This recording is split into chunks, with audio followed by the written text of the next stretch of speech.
Natapos na usab ang madagayaon ug puno sa kadasig nga adlaw. Panahon na nga mamahuway kita kung diin uban sa grasya sa Dios. Mubangon kita nga baskog ug puno sa paglaom sa umaabot nga mga adlaw. Salamat o Dios sa imong dako nga gugma alang nari kanamo. Wala nimo kami pasagdi sa tibok adlaw namong gimbuhaton, bugat man o dili.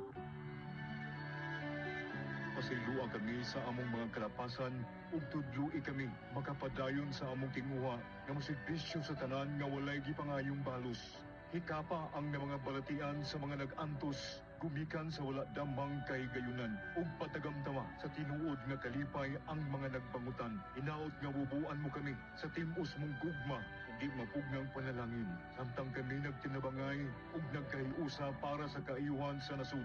Isip imong katawan. Kini ang 105.1 Wonder Radio Zamboanga is now signing off.